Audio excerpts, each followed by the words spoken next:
राजस्थान की हर खबर देखते रहिए डीपीके न्यूज पर।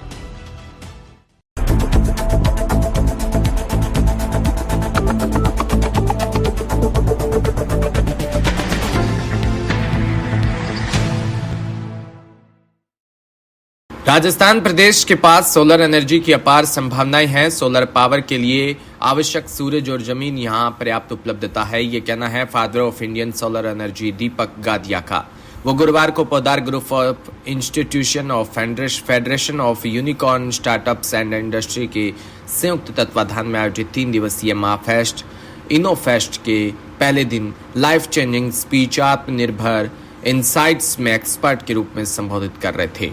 इससे पहले कार्यक्रम का उद्घाटन प्रदेश के राज्यपाल हरिभाऊ बागड़े ने किया। उन्होंने भारत सरकार द्वारा तकनीक, नवाचार व स्टूडेंट्स के सहयोग से चलाए जा रहे कार्यक्रमों की जानकारी दी। पहले दिन विभिन्न सत्रों में आत्मनिर्भर इनसाइट्स, व्यापार विमर्श, शार्क टैंक हाउस समेत अन्य कार्यक्रम में पैनल और सिग्नेचर टॉक का आयोजन किया गया। आयोजन में पहले दिन father of Indian solar energy Deepak Gadia, YouTuber Rajat Arora, MSME business forum India निदेशक रवि नंदन सिन्हा समेत बड़ी संख्या में अपने क्षेत्र की जाने मानी हस्तियां रूबरू हुए।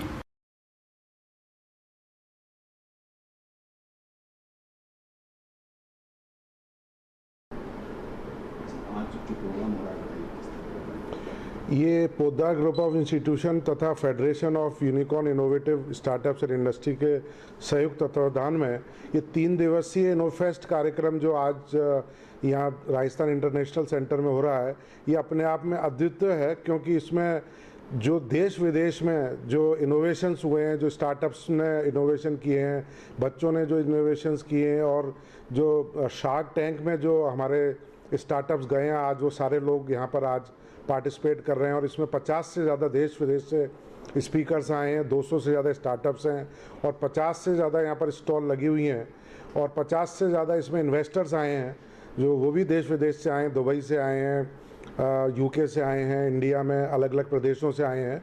तो ये अपने आप में एक अनूठा संगम है एक स्टार्टअप इकोसिस्टम को डेवलप करने के लिए, और जिसमें कि राइजिंग राजस्थान जो समिट राजस्थान सरकार दिसंबर में करा रही है, उससे इस प्री समिट से उस राइजिंग राजस्थान को काफ़ी सहयोग मिलेगा, क्योंकि इससे रोज़गार को बढ़ावा होगा। और जो स्टार्टअप्स को या इन्वेस्टर्स फंड करेंगे नए उद्योग लगाने के लिए, वो कहीं ना कहीं जो स्किल्ड मैन पावर की आवश्यकता है या जो ऐसे जो कॉम्पिटेंट एंटरप्रेन्योर की जो राजस्थान को आवश्यकता है, उसकी पूर्ति करेगा।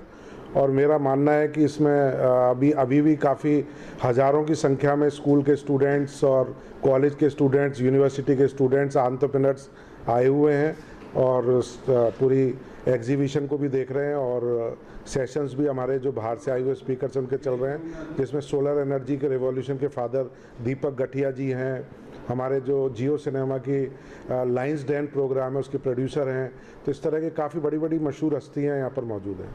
कौन सी चीज़ों पर डिस्कस होगा इंडस्ट्री की बात करें तो? इसमें हम लोग इस बात पे मंथन करेंगे आज कि किस तरह से जो भारत है उसको 5 ट्रिलियन इकोनॉमी बनाया जा सकता है, किस तरीके से ग्रीन ट्रांजिशन हो सकता है, किस तरह की ग्रीन इंडस्ट्रीज़ लग सकती हैं, और किस तरीके से हम ये जो विकसित भारत की बात जो हमारे माननीय प्रधानमंत्री जी की जो परिकल्पना है उसको कैसे साकार किया जा सकता है, कैसे हमारे लोकल जो प्रोडक्ट है उनको ग्लोबल पहुंचाया जा सकता है, स्टार्टअप इकोसिस्टम में किस तरीके से बेनिफिट्स हो सकता है, किस तरह से जो हमारी यूनिवर्सिटीज़ में इंक्यूबेशन सेंटर हैं उसके माध्यम से बड़े उद्यमी बन सकते हैं। इन सब के ऊपर आज और कल मंथन होंगे। आश्रम में रहता हूँ, जो जैसे आपने कहा कि अभी प्रॉब्लम ये है कि जो टेक्नोलॉजी तो आ गई है सोलर की, घर घर पे लोग सोलर लगाते हैं, मगर फ़ायदा तो अमीरों को होता है, जिनके पास में उनको ज़रूरत नहीं है, उनको तो गवर्नमेंट वैसे भी अच्छी पावर देती है, क्वालिटी पावर। तो ये गांव-गांव में कैसे पहुँचे? तो अभी हमने जो टेक्नोलॉजी लाए हैं ऑस्ट्रेलिया से, और जो कंपनी हमारी जो सनराइज CSP, तो हम क्या करते हैं, सोलर से हम स्टीम बनाते हैं, स्टीम से हम टरबाइन चलाएँगे, उसमें से पावर बनेगा, और जो टरबाइन के बाद में जो स्टीम निकलेगी उससे हम फूड प्रोसेसिंग इंडस्ट्री करेंगे, क्योंकि गाँव में क्या ज़्यादातर के लोग खेती करते हैं, तो उनको चाहिए कूलिंग के लिए एक कोल्ड स्टोरेज चाहिए, या तो उसको फूड प्रोसेसिंग के लिए हीट चाहिए। तो ये हम सोलर से इलेक्ट्रिसिटी भी करेंगे, हीटिंग भी करेंगे और कूलिंग भी करेंगे, और ये टेक्नोलॉजी गांव में बनेगी। तो गांव में एम्प्लॉयमेंट भी होगा, गांव में ऑपरेटर भी गांव का ही होगा, और गांव में रिपेयर करने वाला भी गांव का ही होगा। तो ये एक पूरी इकोसिस्टम बना रहे हैं, ताकि ये पूरे हमारे देश में, जैसे अब्दुल कलाम थे, वो हमारे आश्रम में आए थे, तो उन्होंने मुझे कहा था कि दीपक, मेरे देश में 6.5 लाख गांव हैं और 6.5 लाख गाँवों में मुझे आश्रम जैसे बनाना है, मगर इतने आश्रम को तो पैसे मिल गए, डोनेशन पे किए आपने, मगर इसे बिजनेस कैसे करोगे? तो अभी ये गवर्नमेंट के सपोर्ट से, इंटरनेशनल फंडिंग अवेलेबिलिटी से और विलेजेस में लोगों को आप ट्रेन करोगे तो all this can happen at village level and actually create जो कहते हैं रियल इंडिया, जो विकसित इंडिया। चाहे आपने जो कहा कि 70% आबादी हमारी गांव में रहती है, तो उनका जो कंसेप्ट है अब्दुल कलाम था, उसका नाम था पूरा, providing urban amenities in rural area. तो अगर अब्दुल कलाम की जो विजन थी, और उन्होंने एक बुक लिखी थी इंडिया 2020, उसमें पूरा सोलर पे उन्होंने एम्फेसिस किया था। तो जो उन्होंने सोचा था अभी हम लोग कर सकते हैं, और उसके लिए एक कोऑपरेशन, एक टीम वर्क की जरूरत थी, जो आप हमें यहाँ पे एक प्लेटफॉर्म मिला हुआ है।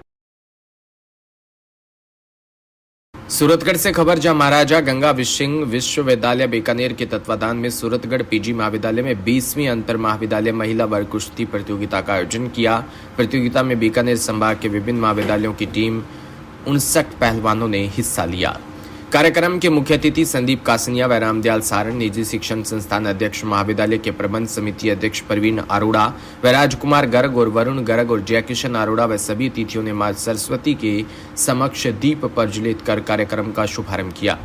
विश्वविद्यालय बीकानेर के अमरजीत सिंह अठवाल व कुलवंत सिंह संधू को पर्यवेक्षक के रूप में नियुक्त किया गया। ध्वजारोहण पर कार्यक्रम का शुभारंभ हुआ।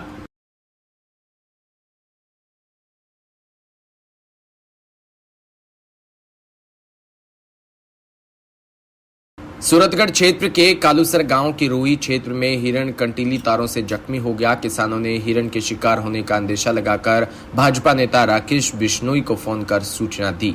राकेश बिश्नोई ने तुरंत प्रभाव से राजियासर पुलिस व वन विभाग के अधिकारियों को सूचना दी। सूचना के बाद वन विभाग अधिकारियों ने मौके पर पहुंचकर घायल हिरण को सूरतगढ़ लाया और उपचार कर रेस्क्यू सेंटर में भेज दिया गया। सूरतगढ़ में छठ पर्व पर महिलाओं ने सूर्यास्त पर अर्घ दिया और षष्ठी पूजा कार्तिक शुक्ल पक्ष की षष्ठी को मनाए जाने वाले हिंदू पर्व बड़ी धूमधाम से मनाया। सूर्यापसना का यह अनुपम लोक पर्व मुख्य रूप से बिहार, झारखंड, पश्चिम बंगाल व पूर्वी उत्तर प्रदेश और नेपाल के तराई क्षेत्र में मनाया जाता है। कहा जाता है कि यह पर्व मैथिली, मगही और भोजपुरी लोगों का सबसे बड़ा पर्व है। सूरतगढ़ में प्रवासियों ने यह पर्व मनाया। सभी समाज के नागरिक वहां पहुंचे और छठ पूजा की बधाई भी प्रस्तुत की। आज छठ पूजा का त्योहार जो मनाया जा रहा है, तो कैसा अनुभव कर रहे हो? मतलब वार्ड नंबर 11 के अंदर जो यहाँ पे पूजा हो रही है, छठ पूजा।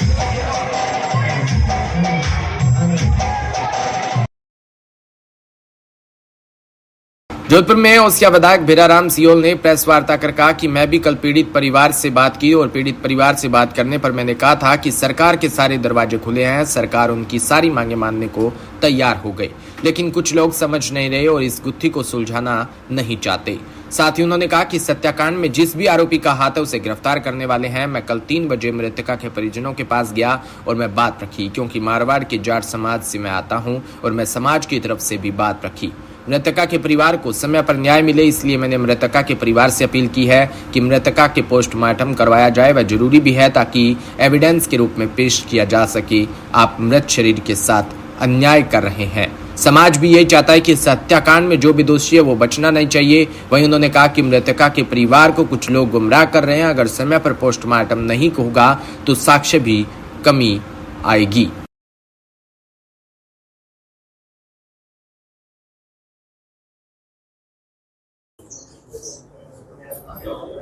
मैं समझ रहा हूं सरकार तो 24 घंटे तैयार रहती। बोले चाहिए सरकार के दरवाजे, बोले चाहिए चारों दरवाजे खुले और 24 घंटे खुले। अब किसी की समझ में नहीं आ रहा है। तो परिजन तो यहाँ से नागौर जाने की बात करें न्याय के लिए बेनीवाल के पास। अब देखिए, इस घटनाक्रम की जांच एजेंसी जो जांच कर रही है, हमें उन पर पूरा भरोसा है। जिस प्रकार का संगीन अपराध है, इस संगीन अपराध को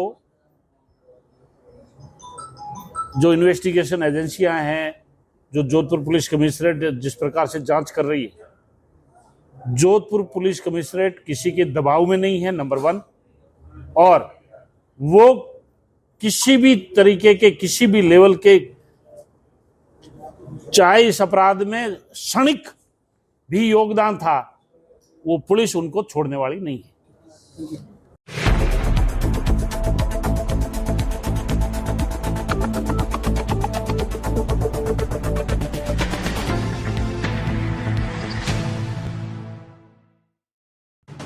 राजस्थान समृद्ध विरासत है इसकी शान। रंग